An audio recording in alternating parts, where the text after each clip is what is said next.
Right. We online.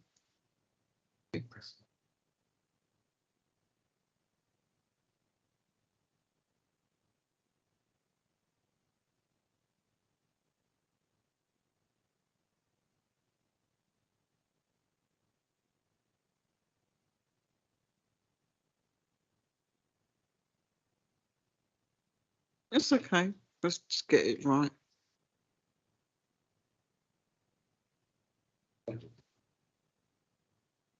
Go on, go on. It's okay, Matt. Thanks.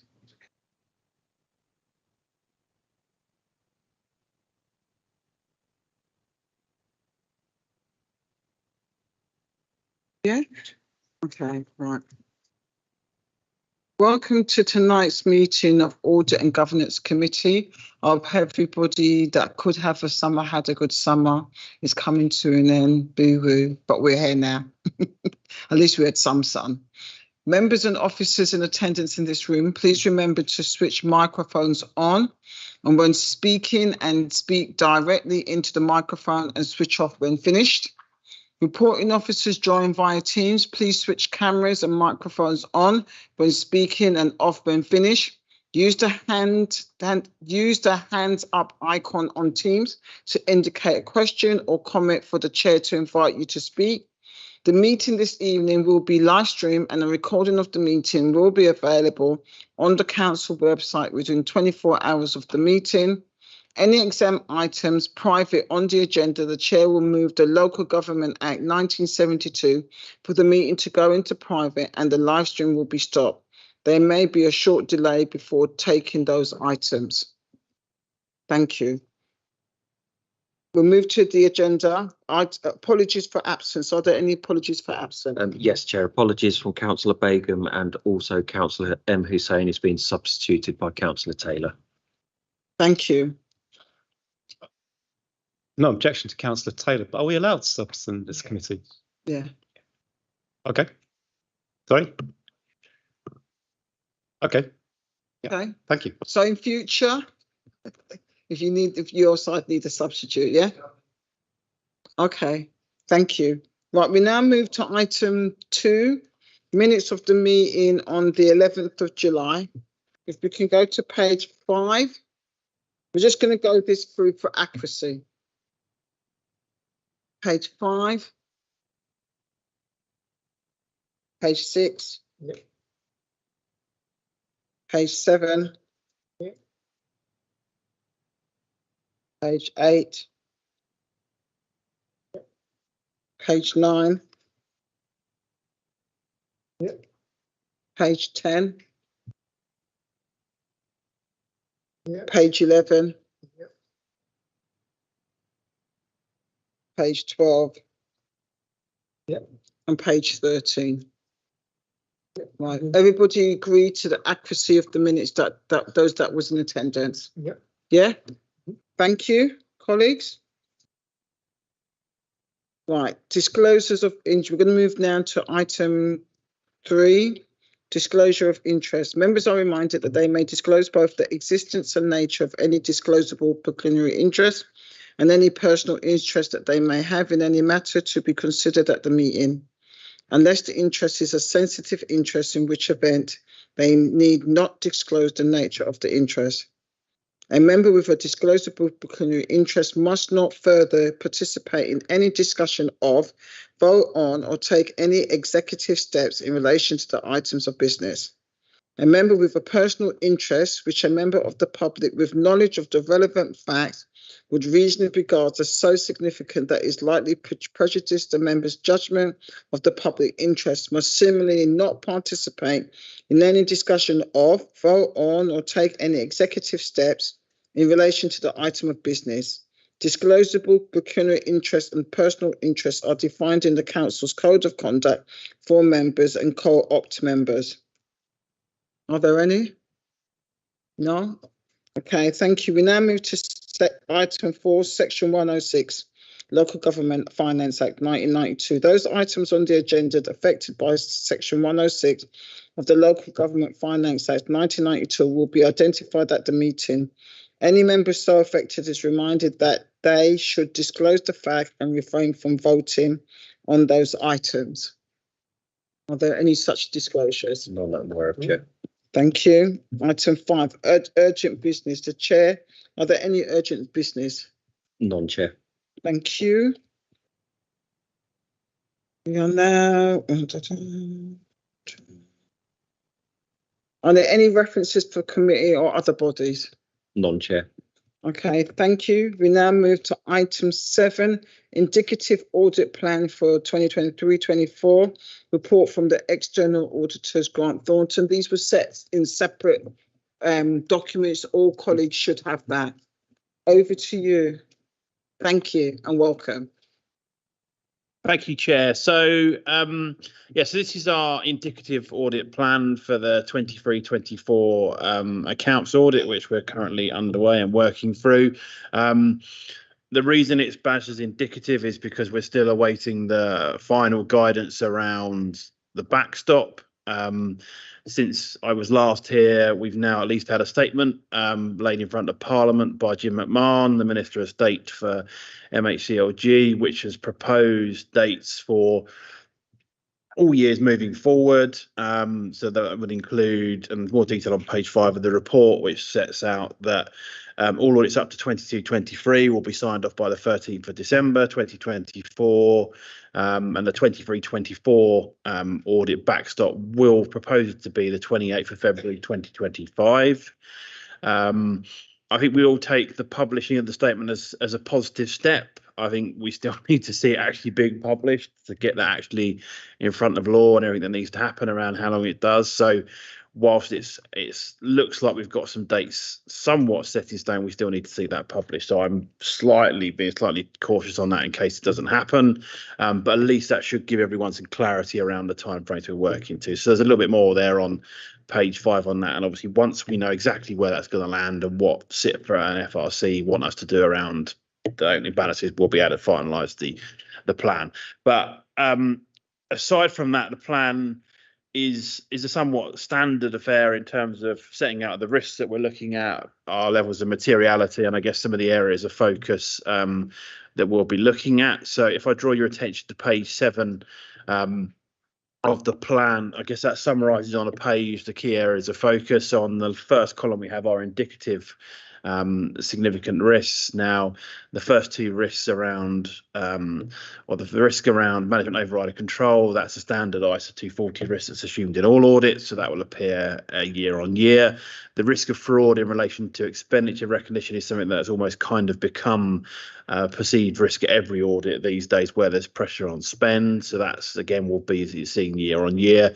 And then you have the standard risks for an authority of your size and scale around the valuation of the pension fund liability, the valuation of the council's land and buildings, council dwellings, and I guess as a subset of that, the valuation of investment properties, which obviously is particularly important for yourself given the airport. So those are a fairly standard set of significant risks for yourself as an authority.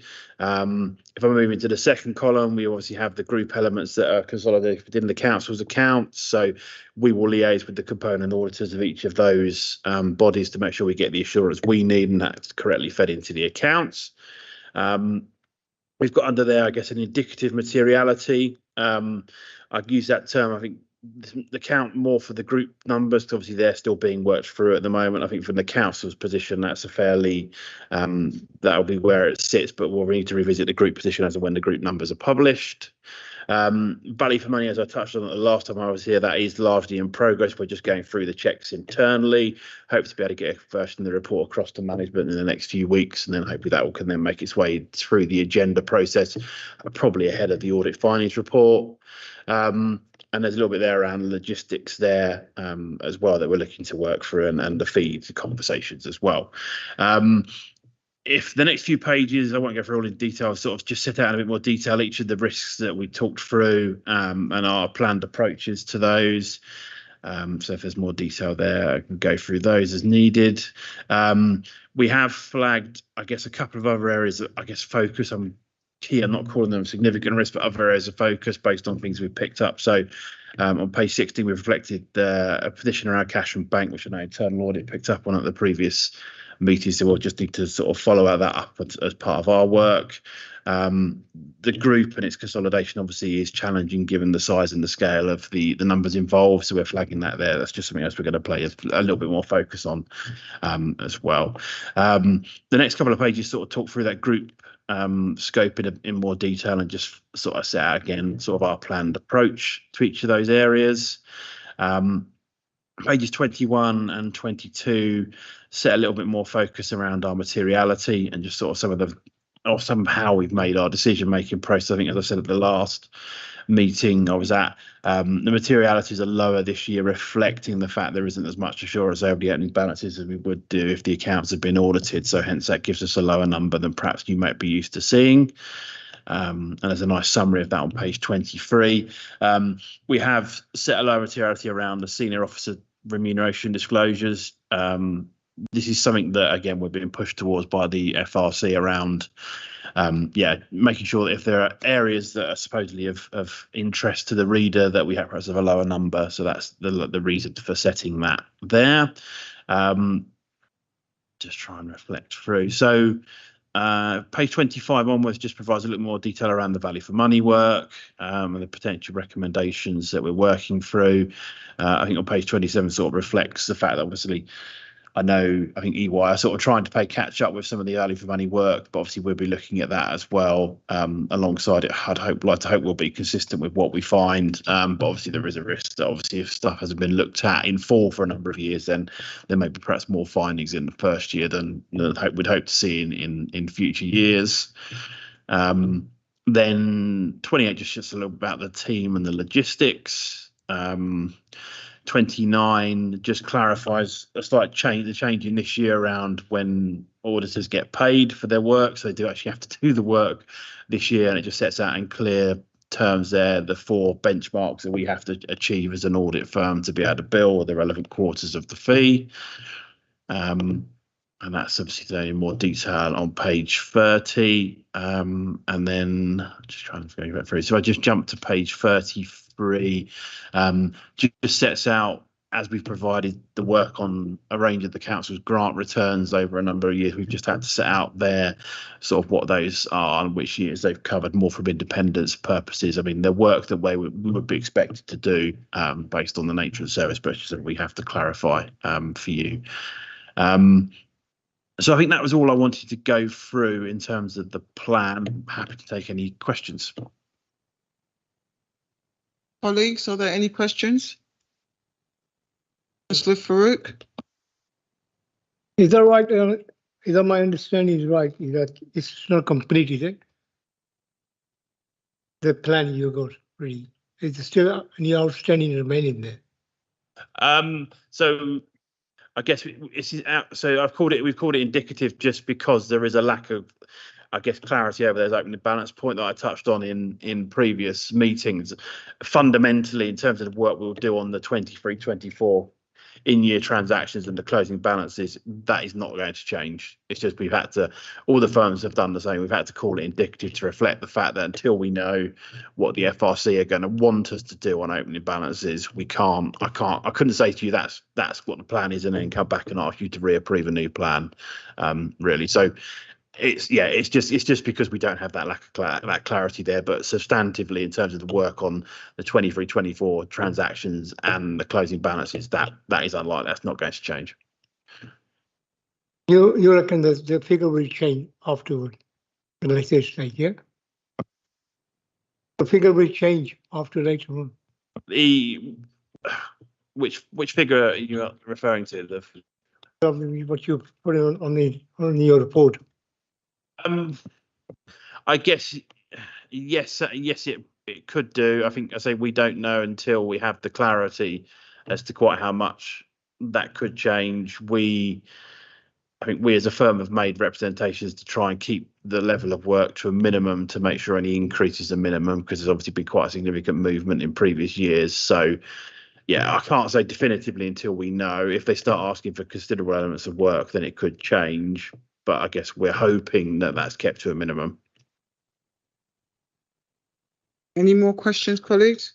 Councillor Underwood and then Helen. Go ahead. Thank you, Chair. Your introduction slide talk about the logistics. Says our preference is for all our work to take place on site alongside your offices. Is that definitely going to take place?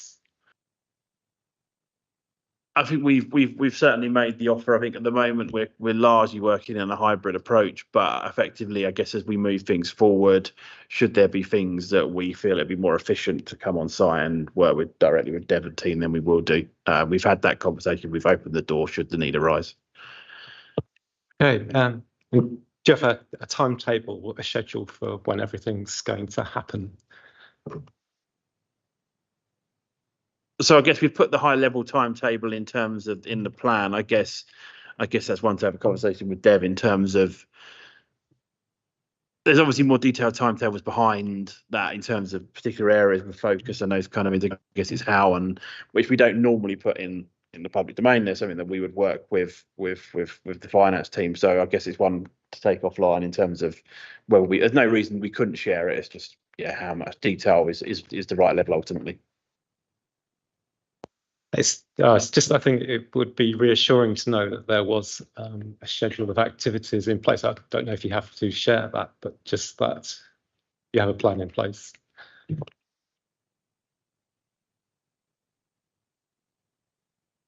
Helen? Thank you, Chair. If I pressed it right. Okay, thank you. Colleagues have asked some of my questions. Thank you very much already.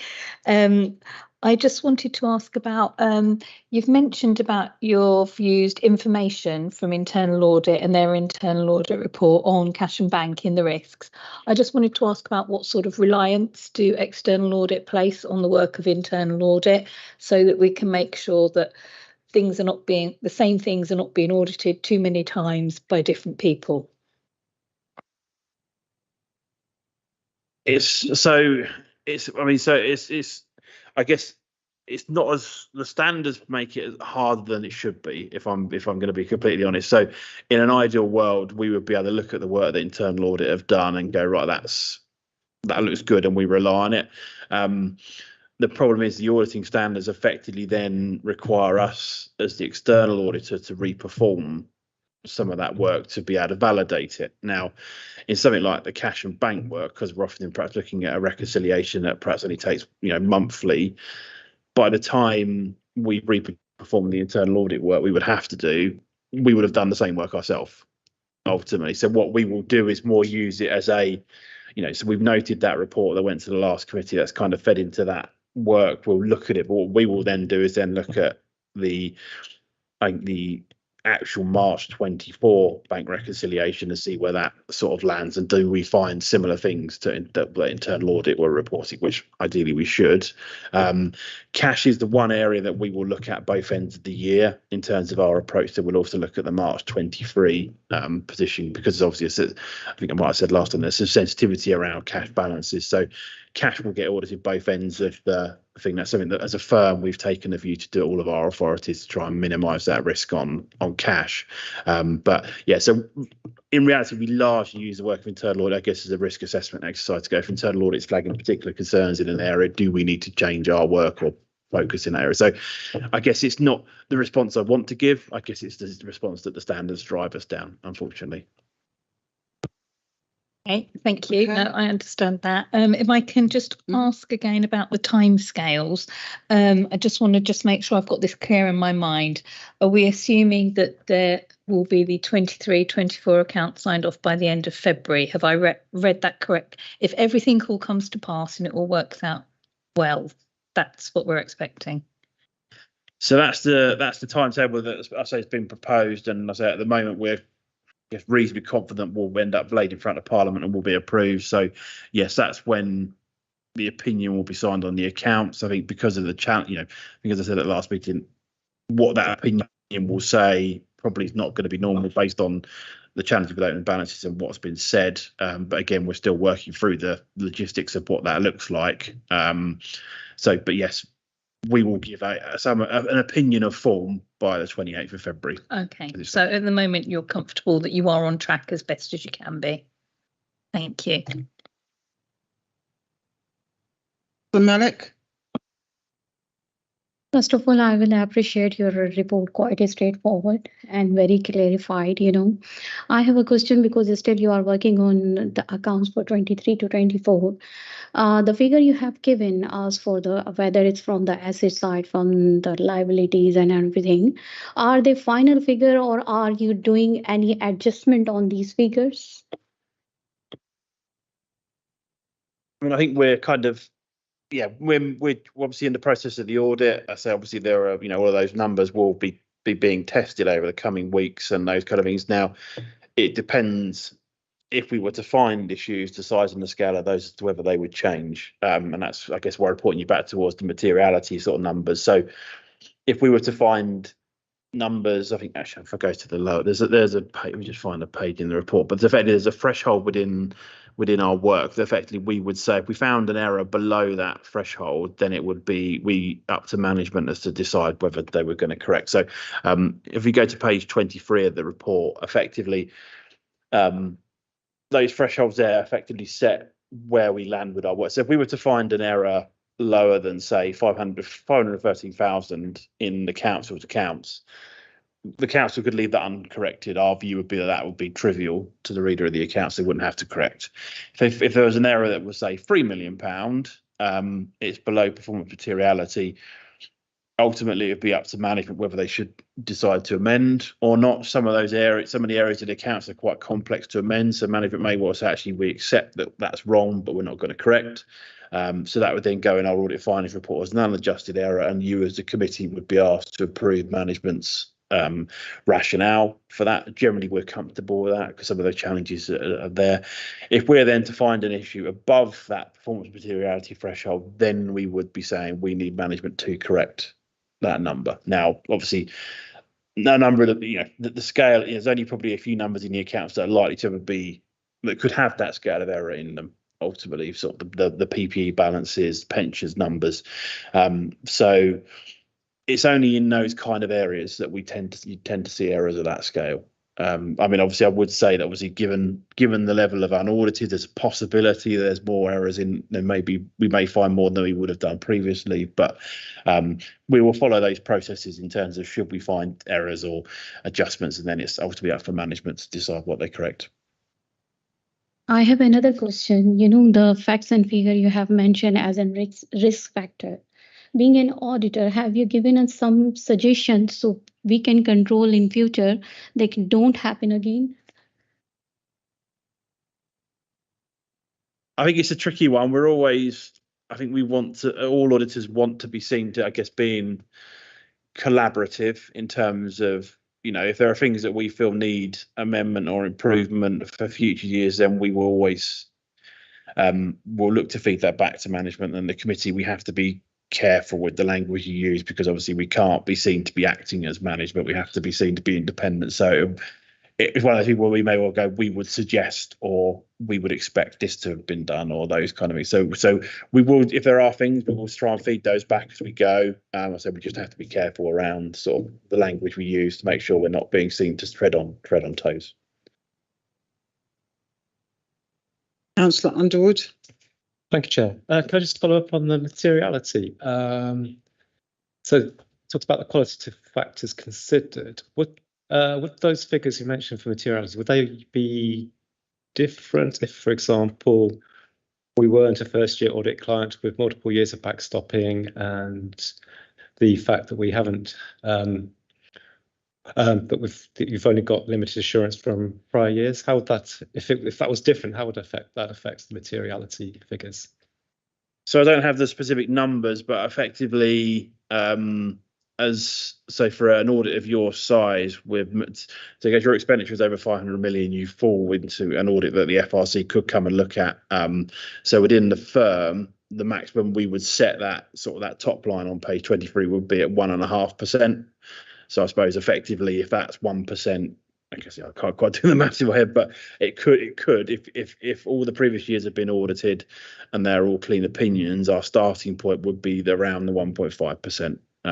So that I'll try to go. That's probably about 15 million. Is it somewhere around there?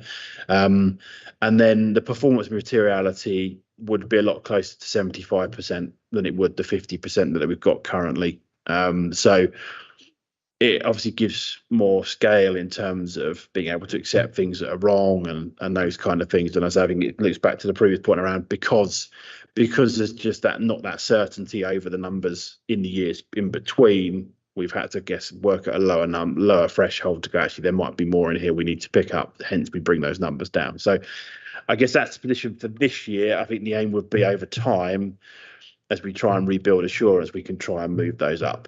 But I think it will take a little bit of time and is subject again to the broader narrative of where the sector wants to go with, I guess, regaining assurance.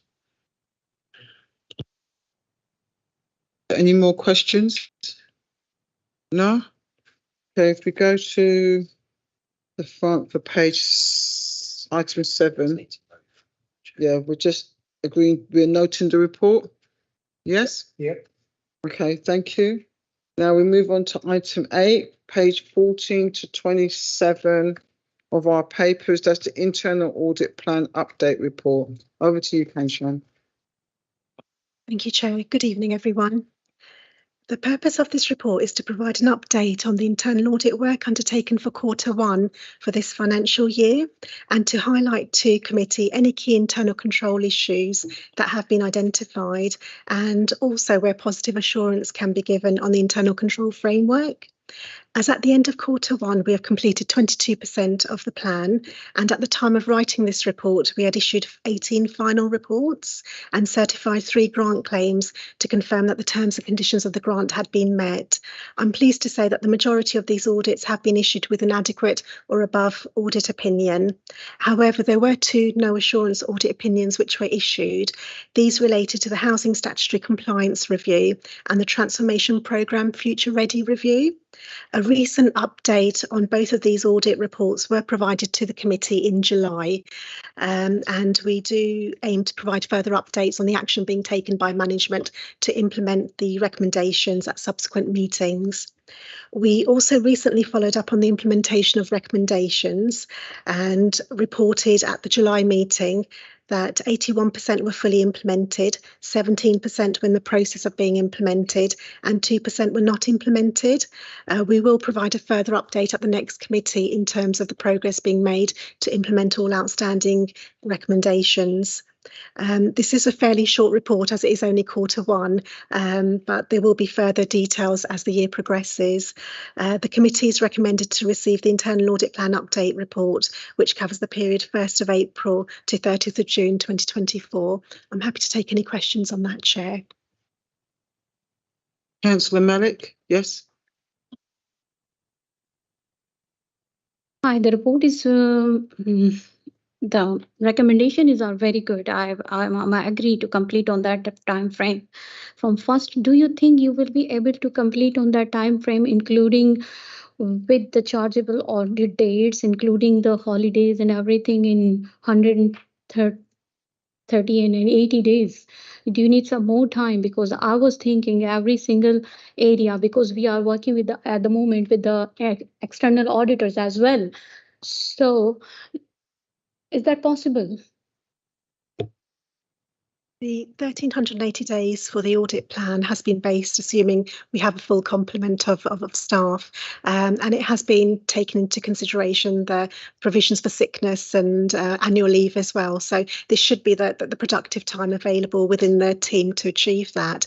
We do have a target to achieve at least 90% of the audit plan, and as the committee has been aware previously, we have fallen just short of that target because of sickness, absence and maternity leave within the team. In the past, we have brought back services from Mazars through a framework agreement to kind of support the internal audit team to deliver some of those pieces of work. We are currently going through a new procurement framework at the moment because that contract has now expired. So again, we're looking for similar arrangements going forward as well. So we are keeping an eye on our resources and where we do have sickness to see what else we can do to be able to deliver the plan as close to the 90% as possible. And if there are any issues, we will report back to the next committee on that. Because I was thinking about that because they are the new auditors and they need they are completing our previous years as well whenever they need the requirement as an information. So you at the moment as an externally and dealing with it internally. So according to me, it's not been possible. I mean, we will try our best to complete as much as possible, but certainly as at the half point, if we feel that things are slipping, we'll bring that back to committee and agree a plan forward on that. I appreciate your struggle because the Lieutenant people are continuously trying to find out the solution of those accounts, and we are happy to be complete our accounts on time. And if you did, we will be much, much thankful to you.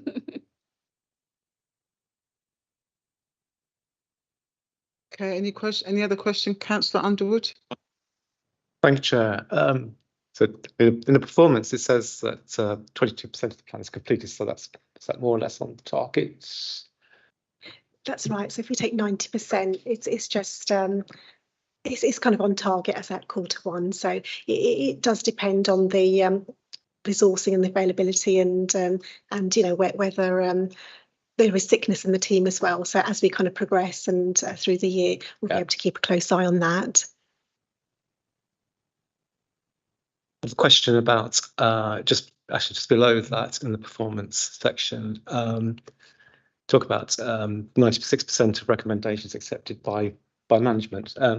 What exactly does that mean? Does that mean that they have agreed to implement them, or they've just said, "Oh yeah, that's nice. Well, we like those recommendations." And there's a commitment to implement the recommendations when they've, yeah.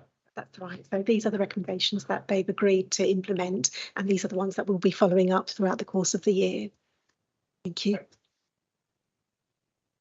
Okay, thank you. So just before we finish, I hope everybody saw the emails that have been going around with regards to the questions that we raised with regards to internal audit plan last time. So Kanshan has seen that, and if you've got any more questions, please don't be afraid to ask any questions with regard to that. But that has been done, and that was as a result of looking at the plan last time. Right, the committee is recommended to receive the internal audit plan update report, which covers the period 1 April 2024 to June 30th of June 2024. So noted. Yeah. Thank you, colleagues. We now move on to agenda item 9, corporate risk update. And back to Kanshan, audit manager. Over to you from page 28 to 57. Thank you. Thank you, Chair. So this report is to provide the committee with an update on the authority's corporate risks and for the committee to consider the effectiveness of the council's risk management arrangements. At the time of writing the report, there are currently 40 risks on the corporate risk register, and since the last update to the committee, there have been 3 new risks which have been added to the register. If I could just spend a few minutes just going through those 3 new risks. The first is in relation to the delay in the completion of the external audits from the 2018-19 accounts through to the 22-23 accounts, having a reputational risk hinders accountability, and the external assurances provided by not having audited accounts is not achieved. So this has been scored as a high priority risk by the risk owner.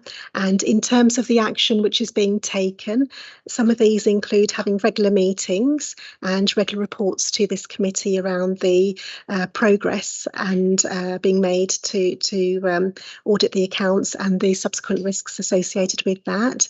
The council's response to the government's consultation around clearing the backlog, which was presented to Audit Committee in March, and to continue to kind of monitor and report on the government's response to the national delays in external audit. The second new risk, which has been added to the corporate risk register, is around the risk of the financial fraud committed against the council.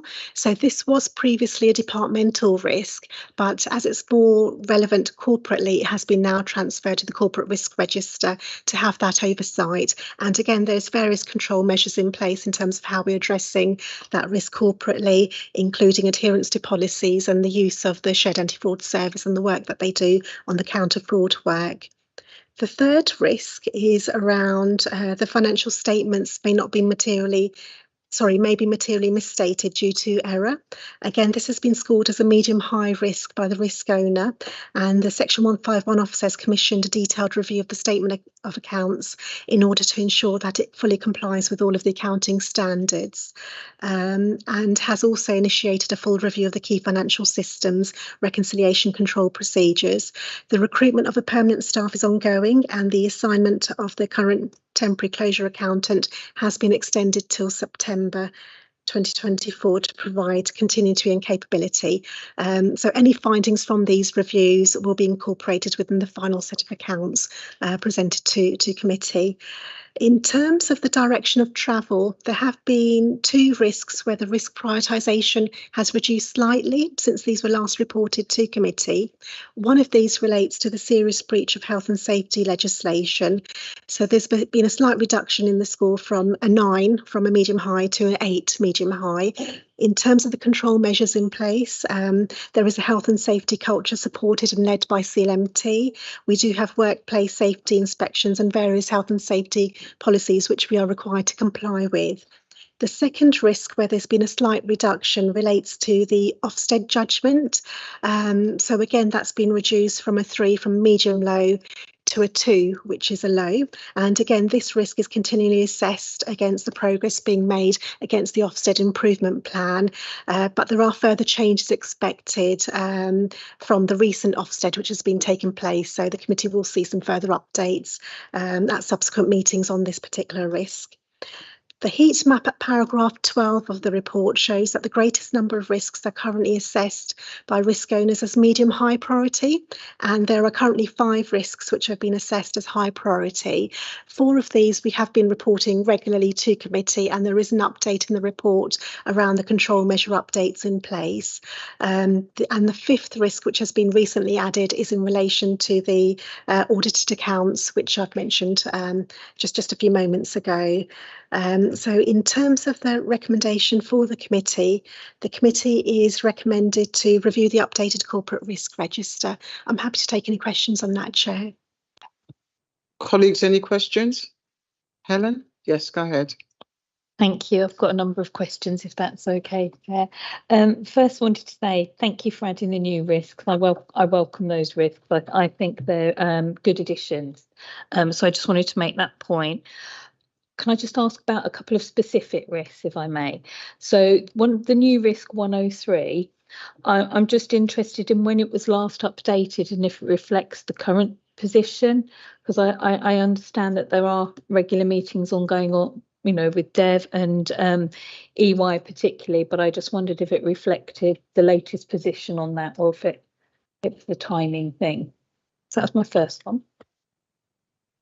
So on that risk, this was updated at the time of writing this particular report. I mean, I'll probably defer to Dev if there's any further updates on the risk around the delays in the completion of the external audits, Dev, or if there's any further updates on that particular. Yeah, so for the 18-19 audit, I've explained last time that we are bringing the report to the next audit committee, 9th of October. So the timeline is for us to produce the latest accounts for 18-19, because since we submitted to EY, it was back in June. And since then, every time when we bring the account to the audit committee, we have to take into account the going concern and post-balance sheet events. So that is being updated. We have to submit the accounts to EY by end of this week. And then they will go through, and EY is already looking at the 4 years value for money.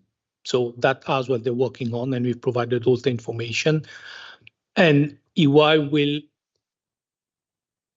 submit their draft ISA report on 15th of September, and we will have a week to respond to that report.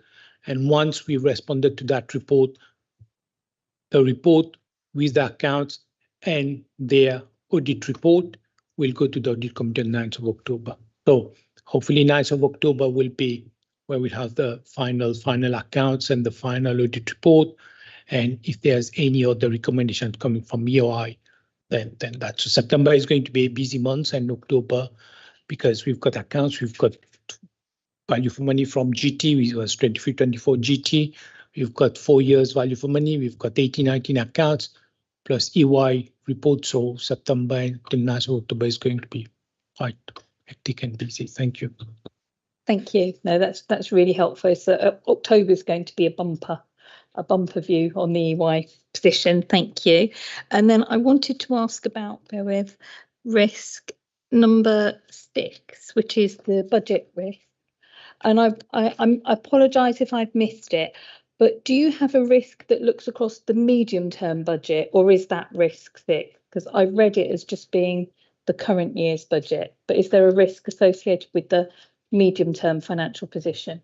So when we take the budget report in to the council for approval, we look at the budget because the council normally approves the yearly budget, but the council also look at the medium-term financial plan. So if there is a medium-term financial plan, there is a gap, then the council will note that and get approved. So the risk covers not just the budget, but the medium term. And when we look at the savings, which currently we're working on, we just not look at an affordable budget, but whether it's sustainable and what are the demand pressures. So we look at it at least 3 or 5 years to coincide with the government finance settlement. So we do look at the long-term outlook as well. Thank you. So if I could just come back on that one. So on page 34, risk number 6, that one about failure to keep to an approved budget is looking across the whole medium term, not just the in year. Did I interpret that correctly? Yeah. So when we talk about the 3 areas which we're looking at, so the outturn report, which was presented to executive, we have to look at how we are going to recover that deficit. So we talk about a deficit recovery plan in the budget.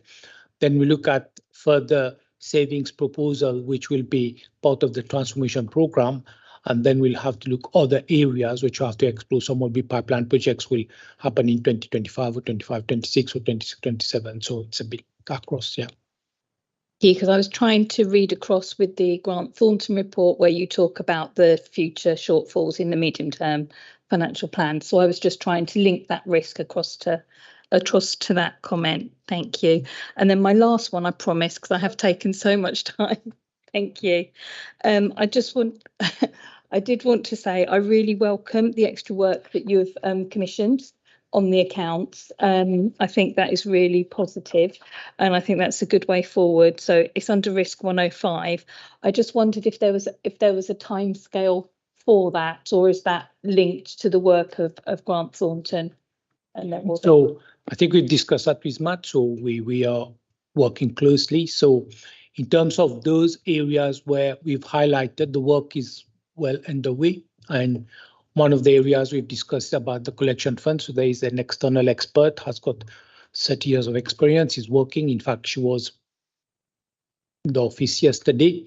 So that's work is well underway. And the review which we've conducted, that is well underway. So those areas, and including what Matt mentioned about the bank reconciliation. So those are, we made very good progress, and those will feed into the accounts. And then that's where we'll assess if there are any errors which will fall within the materiality or not materiality. So those things which we've done that, and our accounts have not been audited for 3 years. So it's not easy. So audit is always bring that additional level of assurance over 6 weeks or 8 weeks or 9 weeks of audit. So and that's what we're working closely with GT. So those reviews have progressed well. Yeah. So in the 9th of October, when we'll be bringing a further update, I can update you where we are on those areas. Yeah. Thank you very much. That's all my questions. Thank you. I am sure. I promise, Chair. No, that's all of them. Thank you.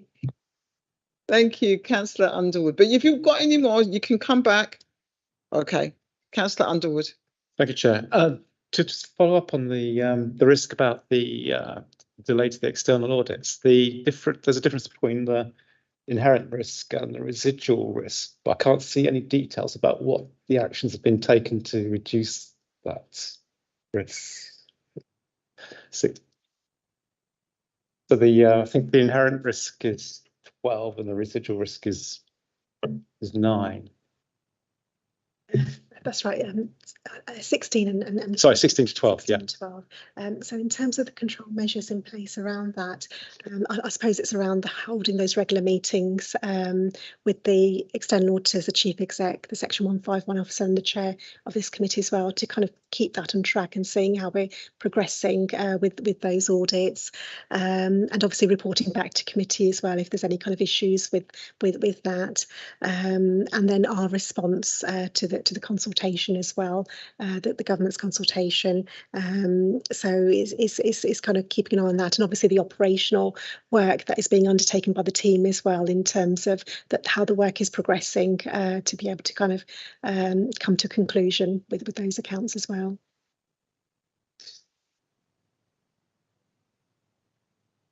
It was the consequences that were reduced rather than the risk side. So I think what you've been talking about is that's on the risk side rather than the consequences. So That's right. So we score on using the likelihood and the consequences, and within the risk management report we have some definitions around what was considered to be the likelihood of that risk occurring and the impact, and hopefully with the work that's being undertaken with those controls in place, the impact should be reduced, which is why the score has been reduced from a 4 to a 3, but the likelihood remains the same on this particular risk. So I understand, like so the likelihood that it's going to happen is the same, but the cost. Sorry, the impact of that risk would reduce because of the work which is being undertaken to kind of mitigate that risk as possible. So I'm just struggling to understand how the consequences can reduce if it's like a reputational damage. If it happens, then that reputational damage will happen, whatever. So just as Kanchan mentioned, 3 years ago, it was a different place. So because a lot of these has been in the public domain, there has been further discussions, the external auditors were here. So what we're saying here, all the issues are known now, it's the public domain, it has been widely reported, and the council response to those issues have been widely reported. So we're saying in terms of likelihood, it's already there. So the likelihood will reduce because by 9th of October, hopefully, fingers crossed, we'll get the accounts presented and the audit report. In terms of consequences, we're saying here, unless between now and 15th of September, our external auditors, EY, will find more issues which they would like to bring, then yeah, but so far we have provided all the information and we haven't heard anything so far, but we will be receiving their draft report by 15th of September. So I think it has been over 3 years, it has been presented to the audit committee, all the issues which we have been discussing EYs has been discussed, debated, and has been reported on regular basis committee. So that's why we're seeing the consequences, because time has passed and we're getting close to the resolution now, we've reduced the consequences. Yeah.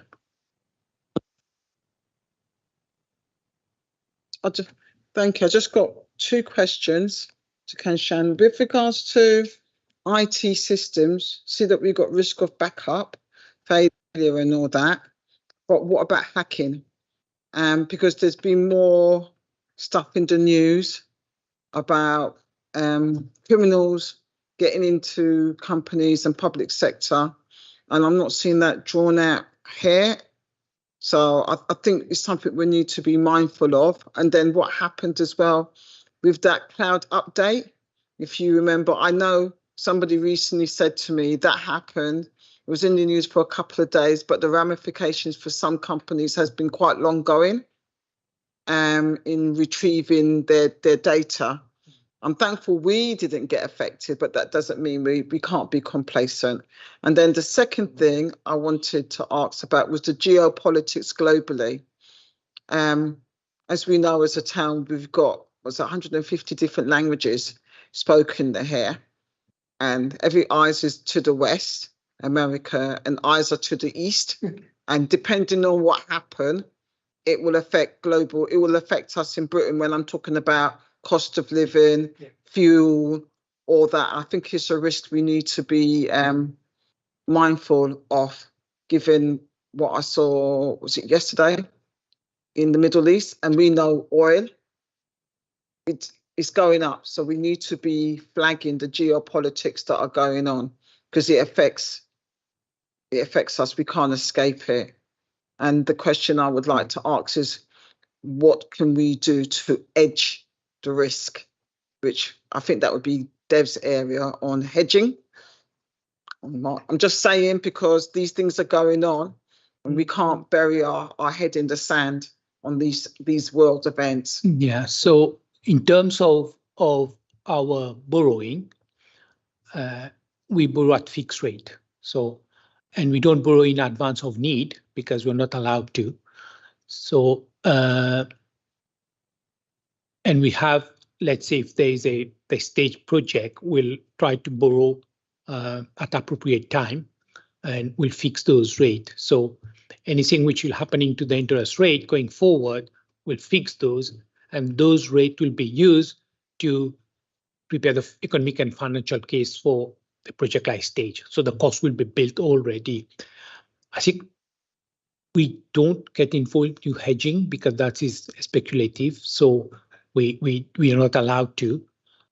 So we rather go like a fixed rate or a variable rate. But if the variable rate, then we take the risk. But I think hedging can be, yeah, you can. It's a bit like hedging which way the interest rate will move. So we try not to use hedging, and most of our borrowing is from PWLB. So you can't borrow forward with PWLB. Now you can look at, when you're doing a project, to structure your funding in a certain way. But if you do something which is not funding through a fixed, you can do a forward deal, but that is already fixed. But as if hedging switching between variable and fixed rate, no, we don't get involved. But we can borrow like a forward deal to fix that rate 2 years in advance. We can do that, because that won't be a speculative. We know what the rate we are going to get. But you're right, we have quite volatile sort of economic circumstances. So when we prepare a business case, we try to take into account what the yield curve is doing. So that yield curve is right now, recently after 2 months ago, it was inverted. So when inverted, we're not going to borrow long term, because we know that the market is not reflecting the reality. So we do manage our treasury to say when to borrow, but whenever we borrow, 99.9% of time we borrow fixed. Yeah. Thank you for that. That's helpful. I'm just a bit concerned with regards to the utility bills, because the government in the past of the time gave help to residents. They never gave help to councils and businesses. And anything happens, I still think there's a very strong risk that utility bills will go up, even though we got a Bly last year. And so if we could keep an eye on that, I would really appreciate. And if there's any deals that could be open to, I think we've got a contract, haven't we, on that? So when does it come up for renewal? I think every year we look at that. There's a company I can't remember. So they buy on the market, wholesale market. So we try to fix those. So at least we've got certainty in the price. But I think we fix those 12 months or 18 months, but we can't fix for 3 years. So those companies who know what the market is going to just, it's a guess. But at least we try to use those brokers who know the market, and they will say, okay, we'll try to get a 12 months rate, and then next year they will try to get another 12 months rate. So we do some sort of I wouldn't call it hedging, but use those brokers to say, at least let's fix it. Like your own utility bill, sometimes you fix it for 2 years or 1 year. So we try to do fixing those in advance. Thank you.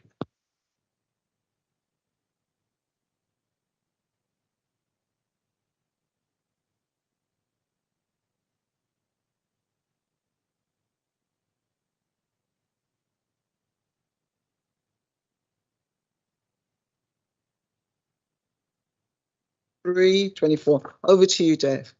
This is John, so he's online. Yeah. John. Hi, folks. Sorry, John. Sorry. No problem at all, Chair. Good evening, everybody. I'm happy to talk you through this particular report, and we'll give you a summary of the report, on assuming that people have had the opportunity to read. Okay, so every year we have the issue of the audit fees, and there's been some changes which I'll talk you through, but the audit fees that we're now looking at for the financial year 23-24 are 461,268 as per the agreements with the Public Sector Audit Appointments Limited, and there could be some additional fees in accordance with peripheral grant audits that we require, which are estimated to be 44,000. Now the 461 that I mentioned dovetails nicely with Matt's Grant Thornton report that he talked us through a little while earlier, and the other fee is, like I say, an estimate at this stage and may subject to change. Okay, so where we are an opted-in authority, which means we've signed up to the Public Sector Audit Appointments Limited to not only give us an external auditor through a procurement process, but also to set a set of audit fees each year. So I think the interesting thing to note here with this report is that in paragraph 7, there is a substantial increase in the fees of around 151% on average. And there's some reasons behind that. The audit appointments committee have actually gone through a process and set for a 5-year period. There's been some issues, as I say, in paragraph 8 with regard to some of the things that we've been talking about tonight, the backlog of local authorities, and the difficulty in procuring staff and getting audits done across the sector has meant that we've had to have an increase, and we've obviously factored that into our plans, and we await formal and final parliamentary approval per paragraph 9, as again Matt mentioned earlier, until we can finalise everything. But our budget is set at this level, and that's what Grant Thornton are expecting to deliver at as well, subject to the actual formalities that I mentioned there. So then there's a little bit about the external other processing fees around grants, which we'll have in the fullness of time, mainly the housing benefit grant, but there are some other big grants that we have audited as well, and we have Grant Thornton do those with us. So there was a consultation process a year ago. The PSAA arrived at a new set of audit fees, and that's covered in the annex about some of the other reasons for the increases. And we have to simply note this at this time. Of course, it's subject to some changes, subject to the actual audit and how that goes itself. But it's a simple report that sets out the fees that we know of at a point in time. So happy to leave it there and see if there's any questions, Chair. Thank you. Colleagues, any question? Helen, go ahead. Thank you. Thanks, John. I found the report really easy to understand and read. From my perspective, I note the report. I understand why the scale fees have gone up. But I think the good thing this year with this contract is that the payments are made in contractual stage payments based on certain criteria. This contract is my understanding. Just want to check that is the case, and it's not just pay it all regardless now. No, that's right. It's on a deliverables basis, so that does work quite well. Not sure if Matt wants to come in on any of that. I saw the camera move, but yeah, I think that's fine. We do need some sort of milestones, benchmarks to exceed before, or hit rather, before the payments ensue. Yeah. Thank you. Yeah, just briefly come and I'd echo that. I mean, it is, like I said, we did put that in our plan just to set those thresholds out. So the first 2 will have been achieved, but the last 2 are based on us delivering 50% and 75% of the planned hours. So the 50 should be reasonably probably the 75 a bit further down, but it does. Yeah, it will prevent what's happened in the past where, firms, we all did, everyone billed, you were told to bill quarterly under the old contract, irrespective of where you were ultimately, which, it on any level, it feels slightly, it feels, it's not a nice thing to do, to be billing an authority when you're 4 years behind ultimately, even though that's what the contract thing. So from my perspective, it feels the right move, to be honest. Question, colleagues? No? Okay, before us, the recommendation is the committee is recommended to note the initial scale fee for the core audit amounting to 461,286 for the financial year 2023-24. There may be a variation in fees depending on the actual level of work undertaken by the external auditors, and the actual fees payable will vary on an annual basis. To approve the proposed fee of 44,000 for grant audits for 2023-24. So agreed? Agreed, yeah. Thank you, colleague.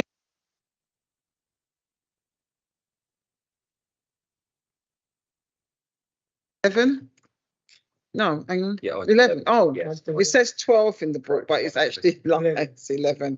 Right, Audit and Governance Committee Draft Work Programme, page 67.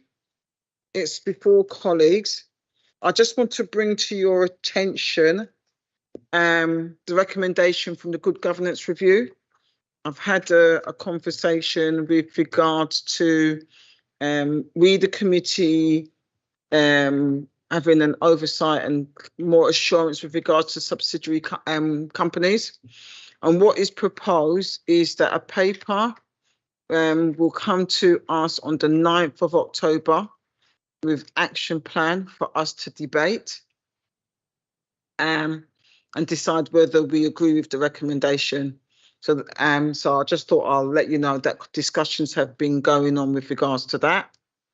So you will see that and you can decide whether you're comfortable with the recommendation or not. I don't want to say it because this is a public recorded meeting. I have to be careful, and I'm sure you understand all of that. Yeah. And then the executive, if agreed or whatever, if it's agreed what the recommendations are proposed, it would then go to exec on the 3rd of November. And then the bit that's relevant for the Luton shareholders group would take effect from the 13th of November. Okay, so I just wanted to make sure that you understand that. Go on, Matt, do you want to come in? It's separate. Sorry? Separate issue. Oh, there's a separate issue. Yep. So that's that. So that's going to be added to the work plan. Okay, so because it's got that paragraph. Go on, Matt. Thank you, Chair. Can I draw members' attention also to 9th of October at the bottom of the work programme, you've got the community-led local development. Can I just ask if that report's still required on the back of the responses that Kanchan sent from the previous meeting? So you still want that on there? How does colleagues feel given the email they got from Kanchan? Do you want that to stay on the work plan? So we did sign the email, you know. Yeah, the email did come. Return that, yeah. Yeah, I think so. So you want it off or on the plan? That's what the officer is asking. I'll tell you what. Stay. I'll make the decision. Stay on the plan. If you, and I think what would be useful, Kanchan, if you've done your review from your email, because this is linking into the lottery funding, the learning, because you gave a very, thank you, that was a very thorough breakdown. Hopefully this will give you enough time to go back and see if they got on with what you advised them to do. And if they haven't, you just report back and tell us what's been done and what hasn't. Does that help, colleagues? Yeah? Excellent. Matt, is there anything else? That's all from me, Chair. So the for this paper, it is the Audit and Governance Committee is recommended to approve its draft with amendments as appropriate, because we've put amendments to it. And point 2, delegate to the Service Director citizen engagement and legal services responsibility to make any necessary changes to the work programme between meetings following consultation with the Chair, Director, Finance, Revenue and Benefits and Democratic Services. Is that so agreed? Yeah. Okay, thank you. And I believe on that note, we are finished. Thank you, everybody. Have a good evening and enjoy the last ray of summer that is here.